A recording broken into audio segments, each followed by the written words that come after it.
Kid public school रो वार्षिक प्रदर्शनी विश्व प्रसिद्ध मुक्ताकाश रंगमंच धनुजात्रार कंस दरबार मॉडल विज्ञान भाषा साहित्य एवं सामाजिक विज्ञान आधारित विभिन्न प्रकार प्रकल्प को नहीं आज अनुष्ठित हो जाइछि किड पब्लिक स्कूल रो वार्षिक प्रदर्शनी। ए प्रदर्शनी रे विभिन्न श्रेणीर छात्र छात्री द्वारा प्रस्तुत सृजनात्मक प्रकल्प प्रदर्शित होइतिला। छात्र छात्री माने सबुबले सर्जनशील हेबा उचित बोली प्रदर्शनी को उद्घाटन करी किड टॉकीज प्रतिष्ठाता डॉक्टर अच्युत सामंत कहिसंती। सेमाने सेमानकर अंतर्निहित ज्ञानर व्यवहार करी नूतन परिकल्पना प्रस्तुत करने उचित। ए दिगरे सेमानकर शिक्षक एवं अभिभावक सेमानकु उत्साहित करने उचित। एभली प्रदर्शनी रे जणे पिला गोटिए परिकल्पना नहीं आसी थाए, मात्र जीवा समय अनेक परिकल्पना नहीं फेरी थाए। यह सेमानकर अंतर्निहित ज्ञानर अभिवृद्धि करिथाए बोली डॉक्टर अच्युत सामंत कहिसंती। ए कार्यक्रम में अन्यमानक मध्यरे किड विश्वविद्यालय उपकुलपति प्रोफेसर राजू के डी, किस अतिरिक्त मुख्य कार्यनिर्वाही प्रमोद कुमार पात्र, किड पब्लिक स्कूल अध्यक्ष दिलीप कुमार त्रिपाठी समेत स्कूल समस्त शिक्षक शिक्षयित्री छात्र छात्री अभिभावक उपस्थित थिले। ए अवसर में डॉक्टर अच्युत सामंत छात्र छात्री को फल बंटन करथिले।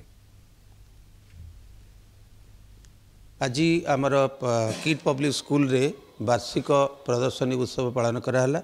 एथिरे आमर सम्माननीय प्रतिष्ठाता प्रोफेसर डॉक्टर सामंत सर एथि जोग देइथिले एवं से उत्सव को उद्घाटन करथिले एवं पिला माननकु आशीर्वाद दी तांकु प्रोत्साहित मध्य करथिले। आ एथिरे सार मध्य खुशी होइकरी सबु पिला माननकु एप्पल डिस्ट्रीब्यूशन करथिले। पिला माननकर भितरे रहितिबा अंतर्निहित कला को केमती आमे सामना को आनिबा, से माने न्यू एजुकेशन पॉलिसी को बेस करिकरी जो विभिन्न प्रकार मॉडल्स एग्जिबिट्स गुड़ा करिसंती ताको आज प्रदर्शन कराहितला।